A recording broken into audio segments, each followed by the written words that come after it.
Inicia-se neste momento a reunião preparatória para o 11º Encontro Nacional do Poder Judiciário.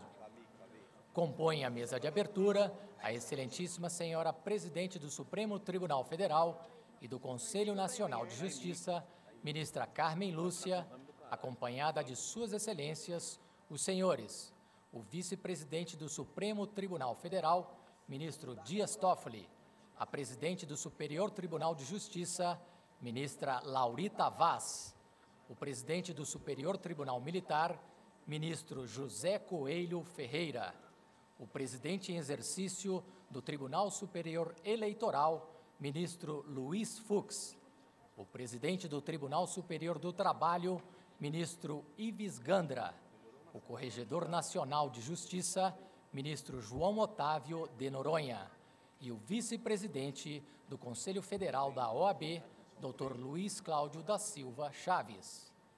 O Conselho Nacional de Justiça registra e agradece a presença da excelentíssima presidente do Supremo Tribunal Federal e do Conselho Nacional de Justiça, ministra Carmen Lúcia, e de suas excelências, o vice-presidente do Supremo Tribunal Federal e do Conselho Nacional de Justiça, ministro Dias Toffoli, a presidente do Superior Tribunal de Justiça, ministra Laurita Vaz, o presidente do Superior Tribunal Militar, ministro José Coelho Ferreira, o presidente do Tribunal Superior do Trabalho, ministro Ives Gandra Martins Filho, o presidente em exercício do Tribunal Superior Eleitoral, ministro Luiz Fux, na pessoa de quem são cumprimentados os presidentes dos tribunais regionais eleitorais aqui presentes.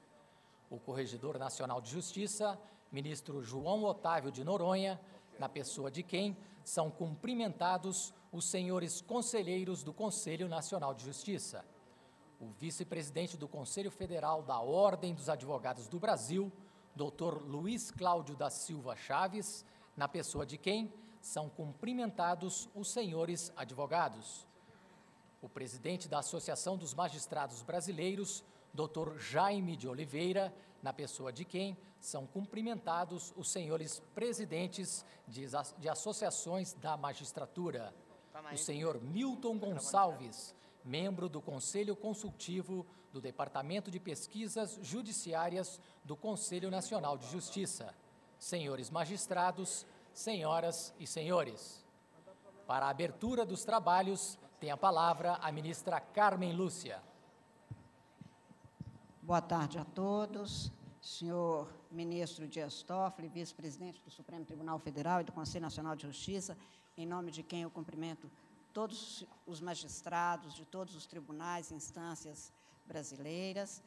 De uma forma especial, cumprimento o ministro anfitrião, nosso colega e amigo, ministro Luiz Fux, presidente em exercício do Tribunal Superior Eleitoral, em nome de quem cumprimento também todos aqueles da Justiça Eleitoral, em especial dos servidores que tanto contribuíram para que aqui a gente pudesse realizar este encontro, senhores membros do Conselho Nacional de Justiça, cuja presença agradeço.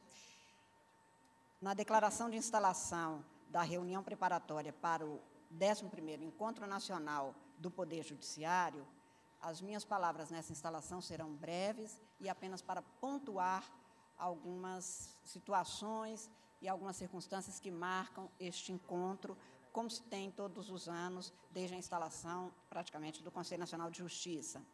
Esta reunião, com o nome de preparatória, é exatamente para dar a ideia e uma motivação para que todos os membros do Poder Judiciário e de todos os órgãos e instituições que compõem o sistema de justiça, como Ordem dos Advogados do Brasil, cujo presidente aqui, vice-presidente aqui presente, eu agradeço, para que a gente tenha a fixação e a definição das metas, dos objetivos, dos planos e programas a serem implementados como políticas públicas para o Poder Judiciário brasileiro, se faça não a partir de um gabinete em Brasília, mas a partir da elucidação de todos os pontos necessários de serem esclarecidos, trabalhados, elucidados, para, a partir de então, no nosso encontro anual, serem firmadas as metas a serem cumpridas pelo Poder Judiciário brasileiro. Como se sabe, o Conselho Nacional de Justiça teve como objetivo e tem como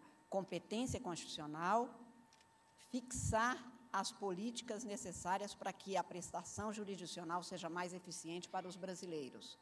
E é exatamente este o ponto alto do Conselho Nacional de Justiça: definir, juntamente com todos os órgãos do Poder Judiciário, o que é necessário para que o cidadão brasileiro tenha mais eficiência, com transparência, no recebimento da justiça, de que cada cidadão é tanto mais carente quanto mais democrática for uma sociedade, mas especialmente para que o Poder Judiciário se abra cada vez mais a ouvir tanto a sociedade para a fixação dessas políticas públicas, a partir de suas demandas, de suas carências, para que a nossa atuação seja coerente com o que a sociedade espera de nós.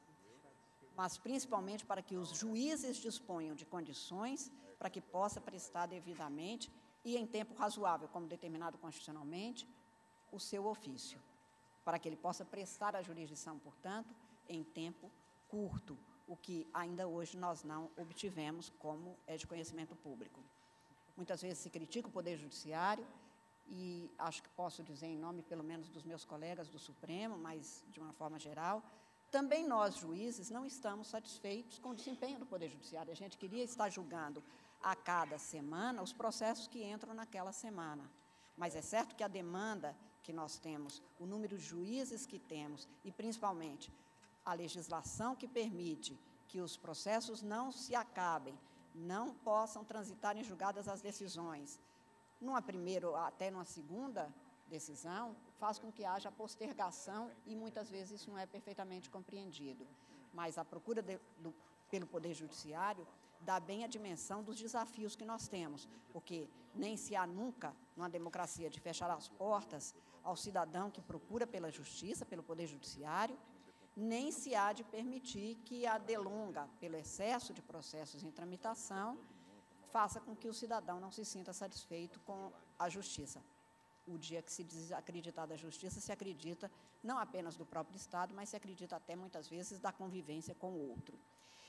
Esta reunião preparatória há de apresentar algumas inovações, como se sabe, a cada etapa, especialmente de um ano para outro, pelas metas fixadas, pelos programas traçados, pela avaliação e apuração do que foi proposto e do que foi cumprido, nós temos a possibilidade de aperfeiçoar essas políticas implementadas ou propostas.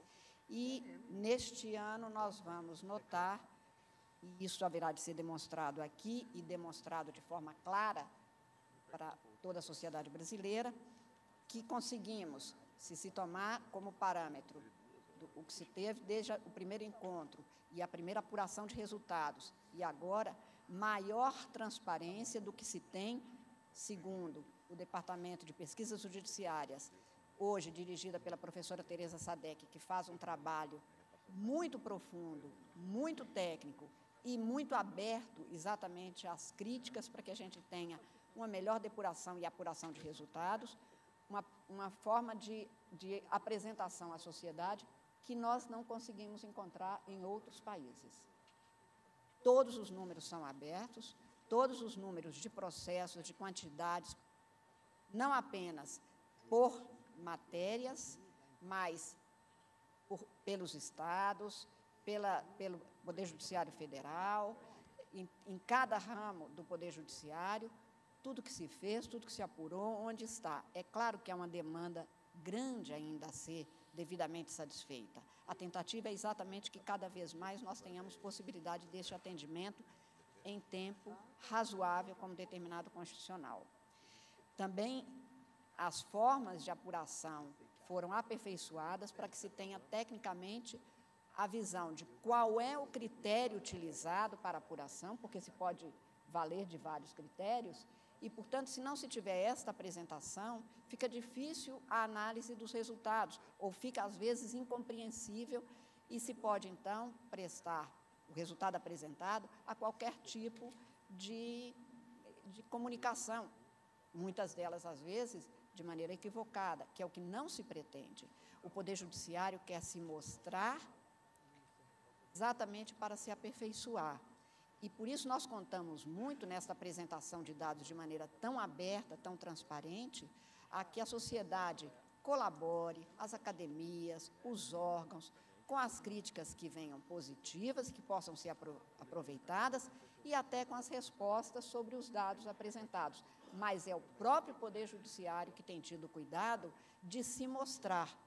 O Poder Judiciário não tem nenhum interesse, nem pode, numa república, se mostrar de qualquer forma encoberto pelo que quer que seja. E não é assim que tem se comportado, e a demonstração é o Justiça em Números, que é apresentado, o Supremo em Ação, e este é talvez um dos únicos tribunais constitucionais, pelo menos com os dados que nós podemos ter acesso, que mostra inteiramente em cada gabinete dos 11 ministros, incluído aí o da presidência do Supremo, quais os processos em tempo real, todos os dias, hoje com mecanismos que vão ser explicitados aqui, que fará com que o cidadão, no seu telefone mesmo, possa ter acesso ao gabinete da presidência do Supremo, saber quantos processos estão lá, qual a demora de cada processo, em que condições ele está. E a professora Tereza Sadek, com o seu trabalho beneditino e de uma dedicação absolutamente incomum, fez com que nós apresentemos hoje aqui o cidadão aqui, ao invés de ele ter que se deslocar ou se valer de alguém para saber onde está o seu processo, ele terá um mecanismo, uma funcionalidade no seu telefone que fará com que ele saiba qual é o local mais perto do local onde está o seu processo e como é que ele pode ter acesso a essa informação. Também o Supremo em Ação tem um grau de interatividade muito inovador em termos de tribunais constitucionais, como eu disse. Nós não conseguimos encontrar nem na América Latina, nem na Europa, nem na América do Norte, um tribunal que se mostrasse de maneira tão aberta, com todos os dados, para as críticas, sim, porque haverá de ter as críticas, e isso faz parte de uma democracia.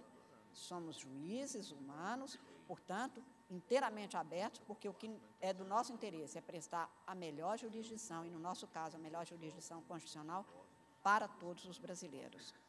Eu farei na sequência, depois desta abertura, com que os responsáveis façam a apresentação desses dados, para que fique isso de maneira clara e de maneira bem fácil para todos os cidadãos brasileiros poderem ter acesso a todos os dados que, como eu disse, se prestarão a estudos mesmo de outras entidades, de outras instituições, que comungam conosco o mesmo ideal, de ter um Brasil no qual o Poder Judiciário atue de maneira eficiente, transparente e cada vez comungando mais da nossa responsabilidade constitucional de prestar uma justiça que seja célere, o que hoje só não é exatamente pelo acúmulo de atividades que se formou, pelo acervo que nós temos e que faz com que essa demora seja o maior objeto de reclamações, mas que nós tenhamos, com esses dados, a oferta à sociedade do judiciário que somos, mas também da afirmação de políticas públicas do que queremos ser. Queremos ser um poder judiciário muito melhor para um Brasil que merece um poder judiciário cada vez melhor. De tudo, eu sou grata de uma forma muito especial ao ministro Dias Toffoli, vice-presidente do Supremo e do Conselho Nacional de Justiça, ao qual eu tenho o tempo todo dado todas as informações, porque as instituições é que contam. A passagem por uma presidência é efêmera, é um dado de momento, as instituições é que são importantes, o Poder Judiciário com seus diferentes órgãos, segmentos, instituições, é que são importantes para o Brasil, e nós sabemos disso. E ter como vice alguém que comunga do mesmo ideal e, portanto, sabedor de tudo que é feito, até para opinar, criticar e colaborar, oferecendo alternativas para que a gente tenha adoção de políticas que possam ter continuidade, de maneira que cada administração não recomece tudo ou não inove. Claro que haverá de inovações, porque cada administrador tem a sua própria compreensão. Mas quando há um equilíbrio e uma interação entre nós, da maneira que vem sendo feita, com certeza isso facilita, não para nós, mas eu acho que para os juízes que se sentem confortados em saber que o que começamos, estamos dando continuidade. Os que vieram antes de mim, antes de nós, fizeram muitas coisas importantes e que estão continuando e sendo aperfeiçoadas. E o que estamos deixando nessa administração continuará com ele, com o ministro Fux, com todos os que vierem. Tenho certeza, todos nós queremos a mesma coisa, o aperfeiçoamento cada vez maior das instituições do Poder Judiciário para uma melhor prestação ao cidadão brasileiro daquele que ele procura.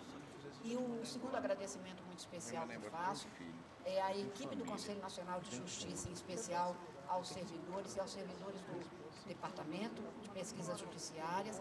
Vou fazer menção mais uma vez à professora Tereza Sadete, seguramente uma das maiores pesquisadoras do Brasil e, no meu caso, de todo mundo que eu conheço, quem mais conhece o Poder Judiciário em números e em propostas, e que tem se apegado e se deslocado para Brasília a cada semana, deixando a sua casa, a sua família, exatamente para se dedicar a um trabalho que serve ao Brasil, e não a cada um de nós especialmente, mas a todos os que compõem o quadro de servidores do Conselho Nacional de Justiça, mais ainda do que a nós conselheiros, mas também aos conselheiros, mas a esses abnegados servidores, os meus agradecimentos muito especiais por tudo que tem realizado e que nos últimos dias fez com que atravessassem sábados, domingos e madrugadas, exatamente para dar cobro a esta tarefa de apresentar aos senhores, para que a partir dos dados apresentados sejam então definidas as políticas públicas para a sequência dos trabalhos do Poder Judiciário no ano de 2018. E concluo, portanto, dizendo que é com muita humildade, porque sabemos que há números que podem ser questionados e serão, mas que foram colhidos todos eles, em cada tribunal, como será demonstrado, em cada órgão, com quais dificuldades, com quais critérios, até para superarmos algumas dificuldades que temos, porque às vezes foram fixadas metas nesses encontros, nos encontros e até na preparação, adotando-se como paradigma, por exemplo, o número de processos. Entretanto, o número de processos de um juiz que lida durante todo um dia com uma mãe que está ali com uma criança e que precisa de lidar para chegar ao final desse dia com este dado, não pode ser medido com o mesmo critério de uma soma, por exemplo, de agravos ou de embargos que são julgados num órgão colegiado, até porque isso não seria coerente com o que a sociedade demanda, com o reclamo humano da sociedade. E é exatamente isso que nós queremos, por isso a humildade de oferecer esses dados, expondo-os para que eles possam servir de base para que todos os, não apenas magistrados, advogados, membros do Ministério Público, mas todos os cidadãos possam lidar com estes dados e nos oferecer um aporte de melhoria na definição das metas e dos programas para o próximo ano. E também oferecer como última palavra a necessidade de que os desafios, que não são poucos para o Poder Judiciário brasileiro, sejam devidamente enfrentados, que nós nos mantenhamos sempre com muita coragem para enfrentá-los, porque a cada possibilidade que surge, não é apenas institucional, é uma possibilidade de melhoria da própria sociedade brasileira que tem na justiça um dos seus suportes. Muito obrigada a todos, muito obrigado especialmente aos magistrados aqui presentes, aos advogados, representantes dos advogados aqui presentes. Faço isso na pessoa do vice-presidente, como eu disse, e do nosso anfitrião, meu amigo ministro Luiz Fux, e declaro neste momento, portanto, instalada a reunião preparatória para o 11º Encontro Nacional do Poder Judiciário. Muito obrigada.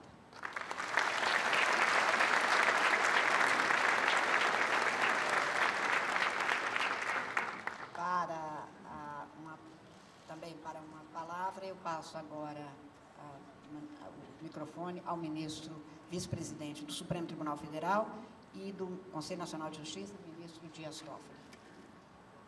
Querida presidente, ministra Carmen Lúcia, do Supremo Tribunal Federal e do Conselho Nacional de Justiça, na pessoa de quem cumprimento, inicialmente sendo este um evento do Conselho, todos os conselheiros do Conselho Nacional de Justiça e todos os magistrados brasileiros. Querido amigo Luiz Fux, presidente em exercício do TSE, anfitrião, nos recebe aqui sempre com bastante carinho nesse Tribunal Superior Eleitoral.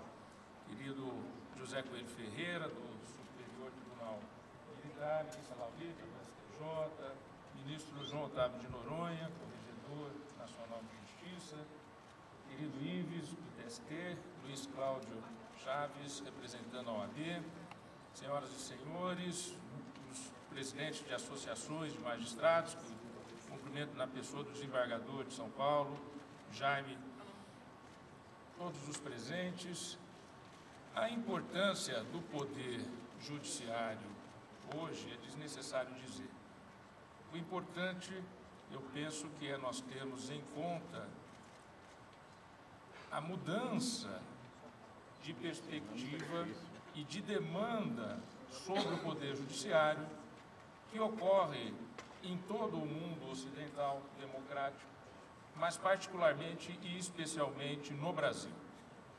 O judiciário pré-Constituição de 88 era aquele poder que julgava apenas e tão somente conflitos intersubjetivos.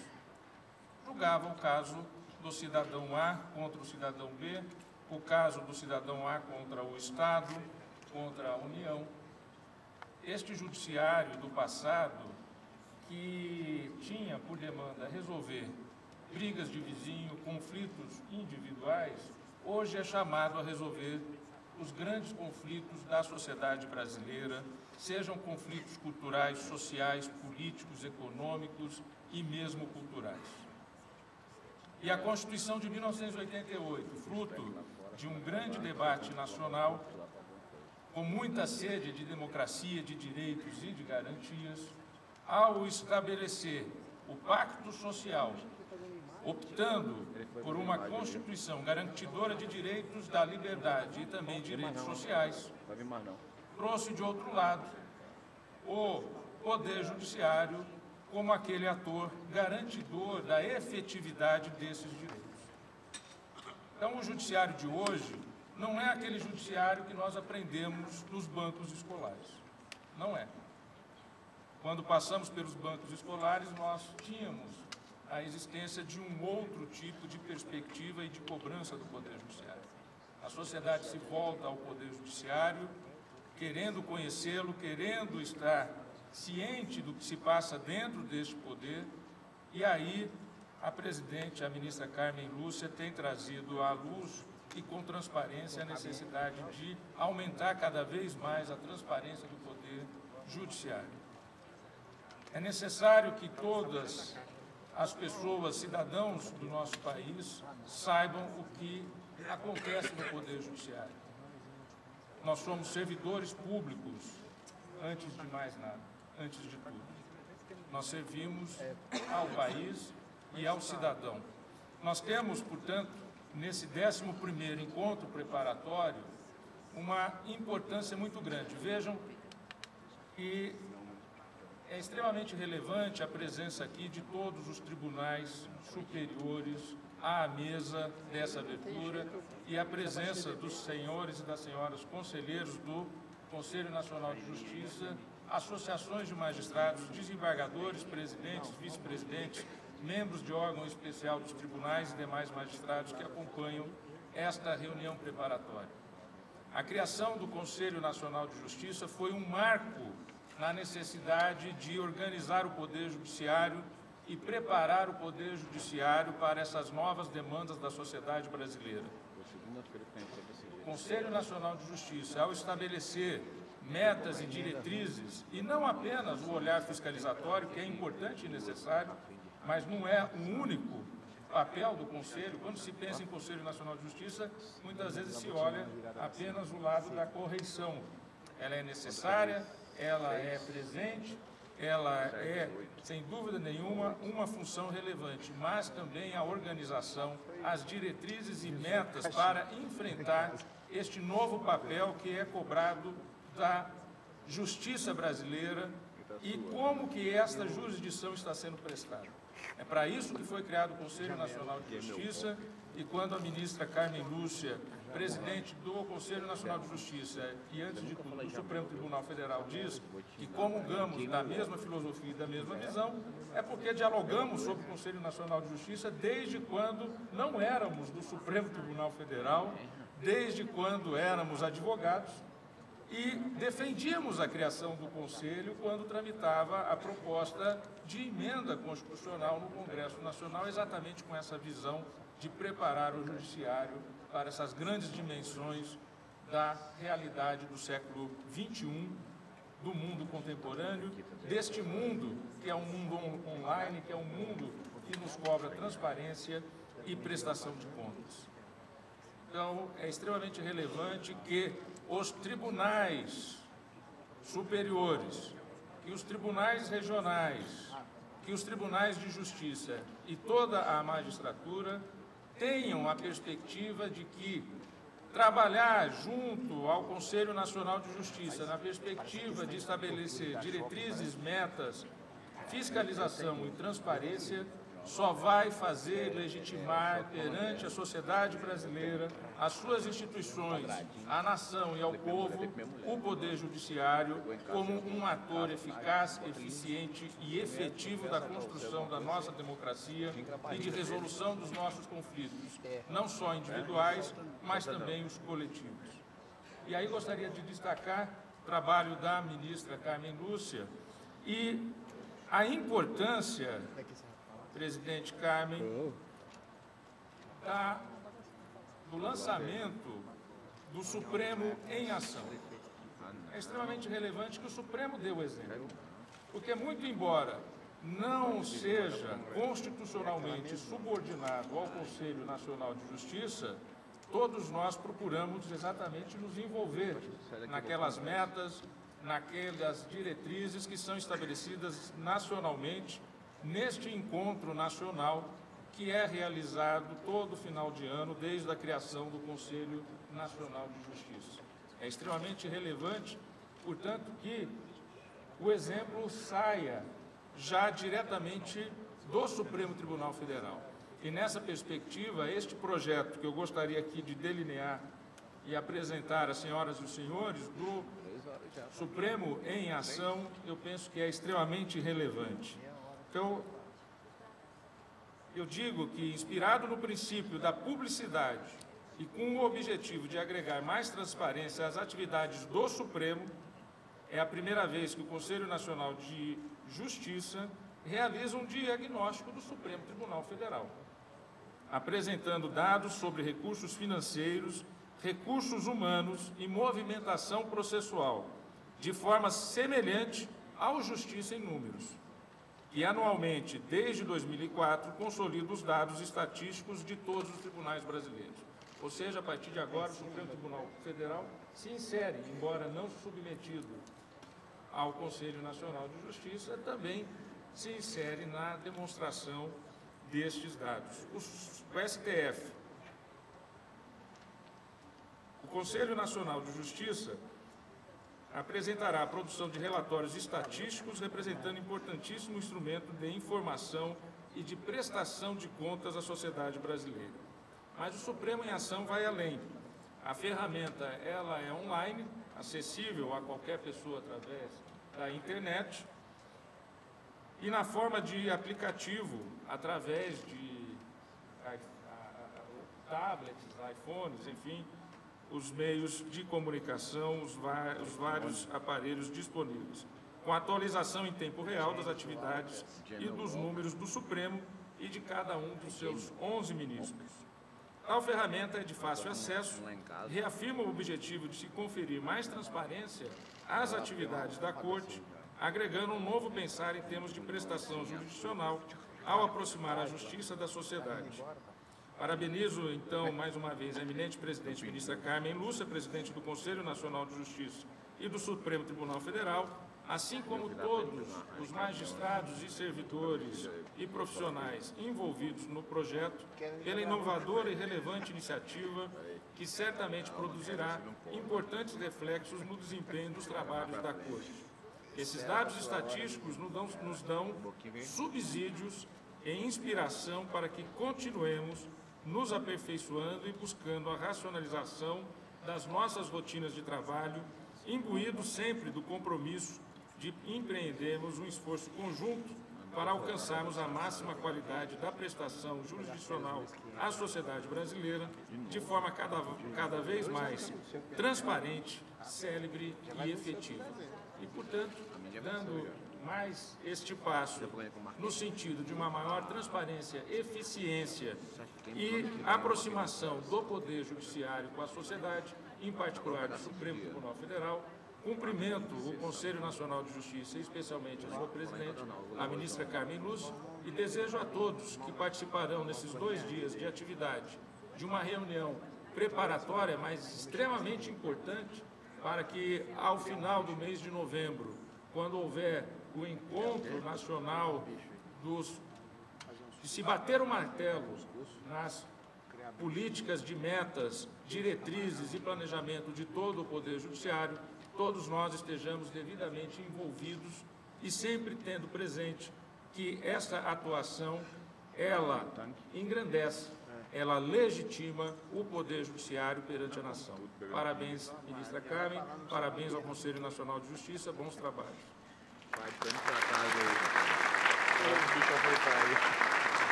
aí. Morreu comigo. Eu agradeço ao vice-presidente, que, na verdade, está falando dele mesmo. Os senhores já notaram, né? Ele engrandece o Conselho e ele é parte do. Mas, muito obrigada pelas palavras e pela presença, principalmente, e pela participação. E reafirmo, o ministro Dias Toffoli tem sido, não um vice-presidente, mas um atuante vice-presidente na condução desses trabalhos. E para o seu pronunciamento como anfitrião do evento e agradecendo de uma forma especial, em nome do Conselho Nacional de Justiça, eu passo a palavra ao ministro Luiz Fux. Muito boa tarde a todos.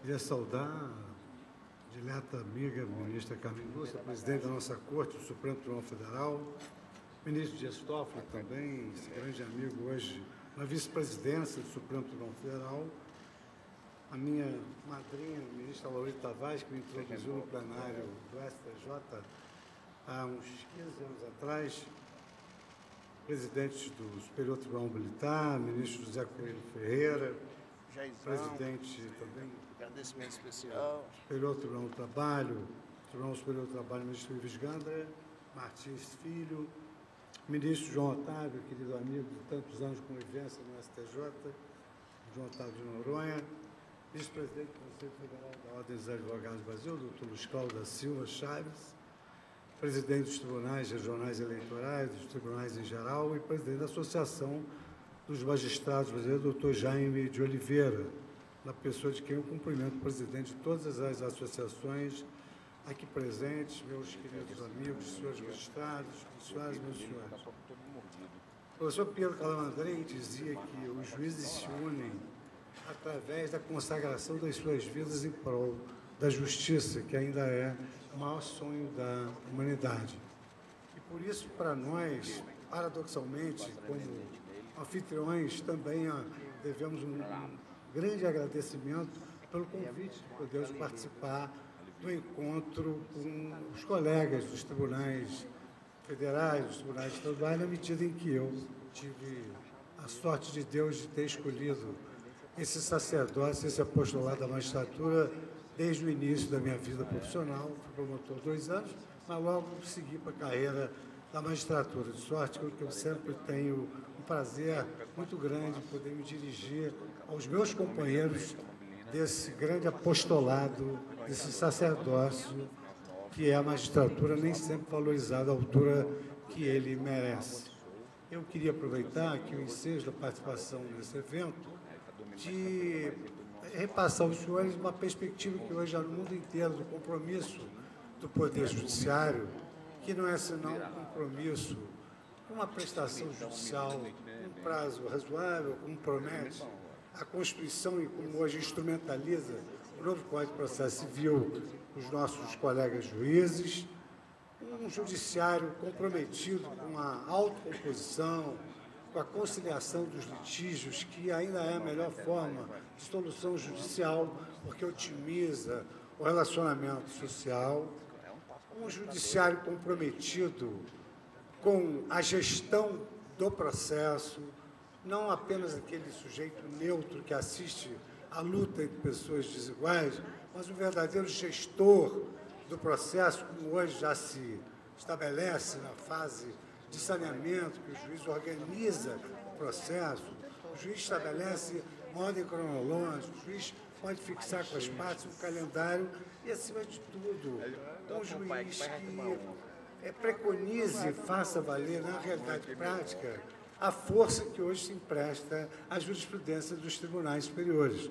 Porque essa obediência natural à jurisprudência dos tribunais superiores não posterga a solução dos litígios, na medida em que os magistrados, já em primeira instância, têm a visão daquilo que representa a jurisprudência dos tribunais. Então, não há necessidade de fazer com que a parte tenha que levar um decênio para que ela possa obter a resposta que já se sabe de acordo com a força da jurisprudência. Então, eu aproveito esse ensejo para repassar aos senhores essas perspectivas que se espera do Poder Judiciário. E gostaria também de aproveitar essa oportunidade, talvez por derivado da minha própria vocação, do sentimento que eu tenho pela instituição, que nós estejamos sempre atentos para atos de altivez, atos de grandeza, mas também muito atentos para movimentos recentes que procuram minimizar e enfraquecer a figura do juiz, a instituição do Poder Judiciário. Há várias estratégias para se chegar a esse ponto. De sorte que a primeira reação é através de atos de grandeza, sem dúvida alguma. E a segunda reação é nós temos a consciência de que a situação que está aí leva o Brasil ao naufrágio. E só o Poder Judiciário pode levar a nossa nação a um porto seguro. Muito obrigado pelo trabalho que vem realizando.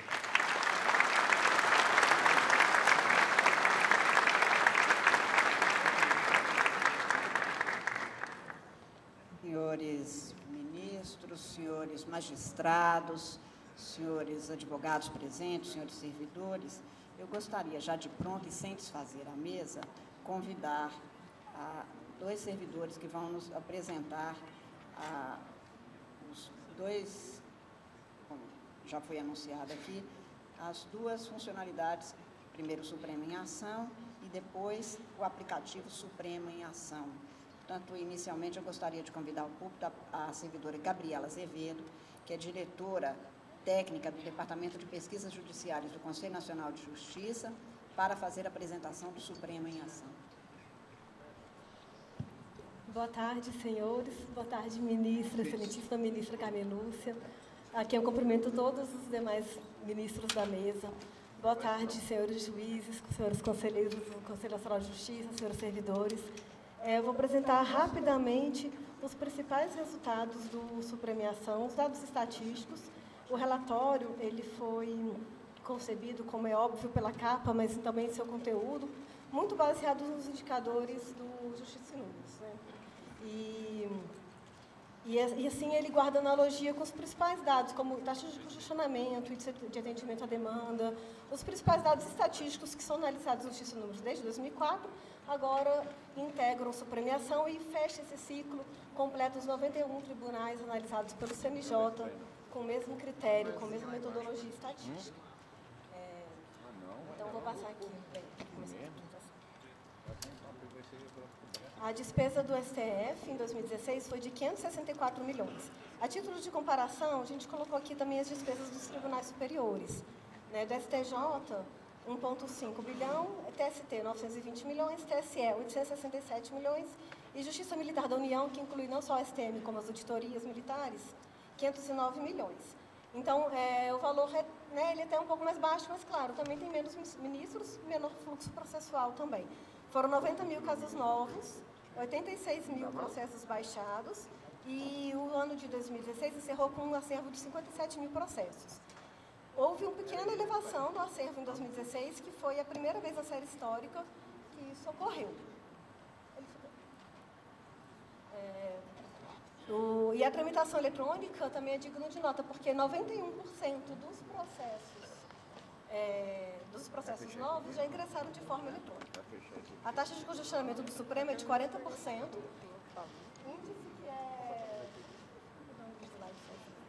índice que é menor, 40%, índice que é menor que na maioria dos tribunais superiores, né? E a maioria dos tribunais brasileiros também. Só que é interessante a gente abrir a taxa de questionamento por tipo de competência, porque o Supremo ele recebe muitos processos de recursos extraordinários, né, que representam 86% da demanda. A taxa de questionamento nos recursos extraordinários é de 33%, mas a de controle concentrado são poucos processos. Né, ações diretas de constitucionalidade e inconstitucionalidade já tem uma taxa de questionamento mais alta, 95%, até pela sua própria natureza e dificuldade, característica do processo.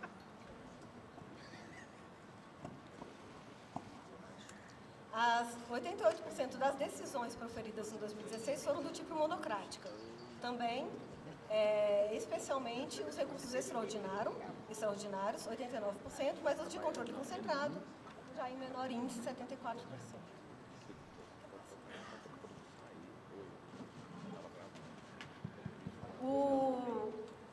No Supremo, a base de dados do STF é uma base de dados muito rica, a gente teve a oportunidade de trabalhar com os microdados, processo a processo.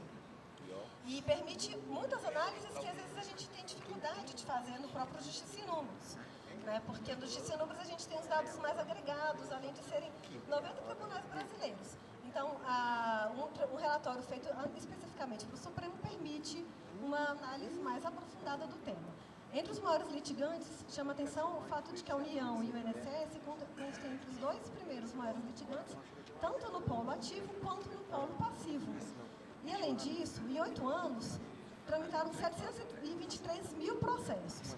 Se a gente fizer uma conta muito simplista de que cada processo tem que ter no mínimo uma parte, o que não é realidade, sempre é mais do que isso, teríamos no mínimo 1.400.000 partes registradas no sistema. Mas a gente tem 64 mil partes distintas só, que mostra a concentração do judiciário, dos maiores litigantes que fazem, que em poucas partes, poucas pessoas movimentam grande parte do Poder Judiciário. Isso é um reflexo que chega até o Supremo Tribunal Federal, não só nas instâncias inferiores. Dentre os assuntos mais recorrentes, a gente vê novamente a questão do serviço público, gerando trabalho para o próprio serviço público, porque o principal assunto é matérias de direito público, sistema remuneratório de servidores públicos civis. É o maior assunto do Supremo Tribunal Federal. E o terceiro maior assunto é interessante porque espécies de contratos, obrigações de espécie de contrato do direito civil é o maior assunto da Justiça Estadual e o terceiro maior assunto do Supremo, que mostra o reflexo também do número de recursos que se chega ao Supremo, né, como um reflexo que vem desde a primeira instância até a Corte Suprema como um dos principais assuntos movimentados no Judiciário. O tempo de tramitação apresenta um resultado muito interessante, com uma queda, desde 2009 a 2016, o tempo reduziu pela metade quase. Eram 4 anos em 2009, e em 2016 o tempo de um processo pendente, ou seja, o processo que ainda não foi julgado, ainda está no acervo do Supremo, ele está lá 2 anos e 3 meses, com uma queda de 2 anos em relação ao início da série histórica, 8 anos atrás. E o tempo do processo que foi baixado também diminuiu. Diminuiu de 1 ano e 6 meses para 8 meses. Também para a gente não cometer o risco de fazer uma análise equivocada desse tempo, porque os processos são muito influenciados pelo volume de recursos extraordinários, que representa a grande fatia dos processos que chegam. Essa análise traz também o tempo por tipo de competência constitucional. Então, nos recursos, a gente vê que o tempo do processo pendente está caindo para todos, né? Desde os remédios constitucionais, controles concentrados, matérias penais, né? Ação penal, os recursos ordinários, habeas corpus também, e os recursos extraordinários também. Então, todos os tipos de processos, há essa queda do processo pendente. Em alguns, a gente vê elevação do processo baixado. O que seria essa elevação do processo baixado? É, na verdade, um ótimo resultado. Porque se eu tenho um processo que o tempo do processo que está no acervo está diminuindo, junto com o tempo de um processo que está solucionado mais demorado, significa que o Supremo está julgando casos muito antigos e está conseguindo limpar seu estoque antigo. Então, esses dois números associados, isoladamente não, mas associados, permitem dizer que realmente o Supremo está fazendo um trabalho muito bom de liquidação do estoque antigo, dos processos talvez de mais difícil solução e com uma celeridade que a cada ano a gente se vê mais eficaz, com uma redução bem significativa do tempo médio de duração do processo. É isso que eu tinha para falar sobre os principais dados. Os dados completos estão no relatório, que os senhores todos receberam. O relatório completo tem essa e várias outras análises, dados como prescrição, corrupção também consta nesse relatório, até uma estatística comparada com o primeiro grau. E aí eu convido-os para ler depois com mais calma, para a gente também não se delongar demais aqui nesse evento. Tem hora para cumprir.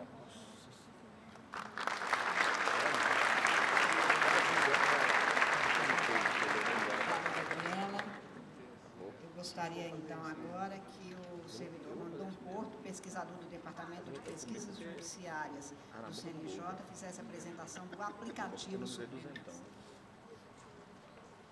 Boa tarde a todos.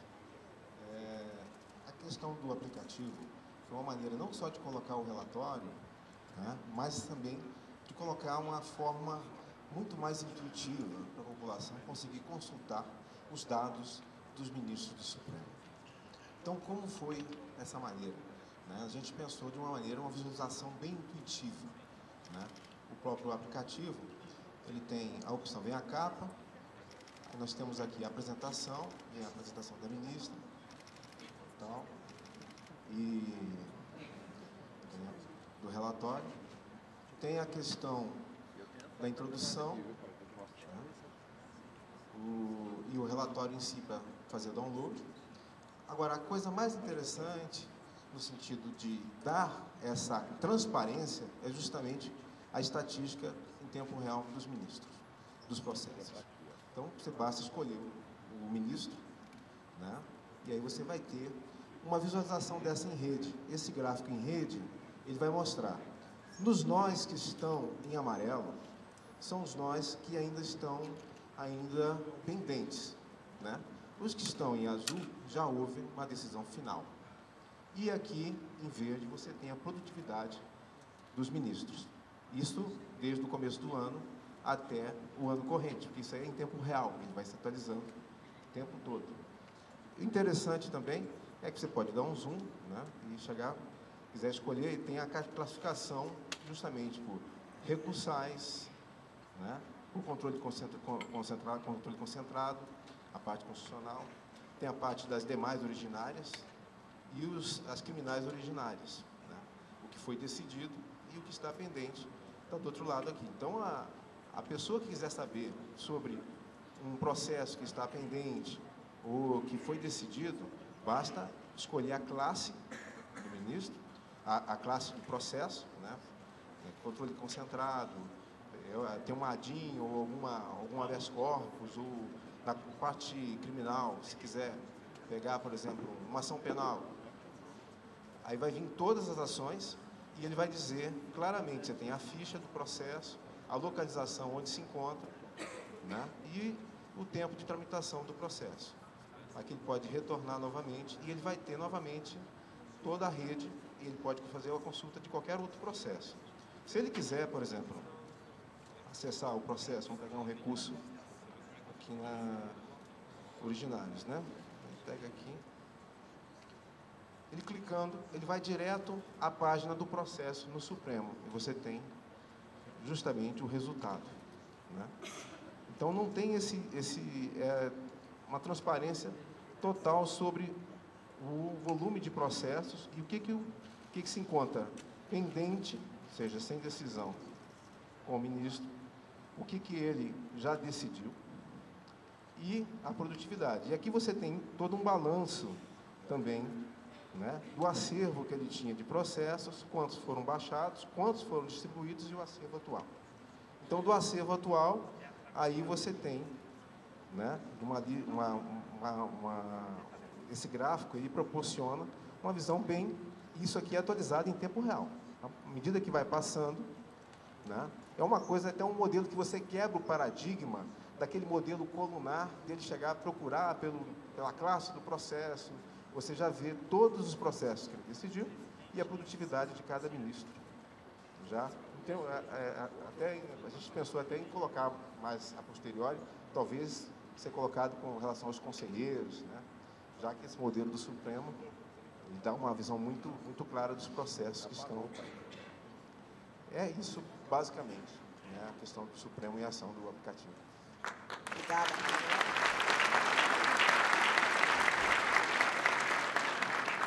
Senhores membros da mesa, participantes desse encontro, dando para o segmento dos trabalhos. Portanto, eu declaro encerrada esta apresentação e a instalação seguida desta apresentação, e agradecendo a todos e desejando muito êxito nessa reunião preparatória, eu declaro encerrada a presente sessão e, na sequência, haverá, então, a primeira mesa. Muito obrigada a todos, sucesso no desenvolvimento dos nossos trabalhos. Muito obrigada.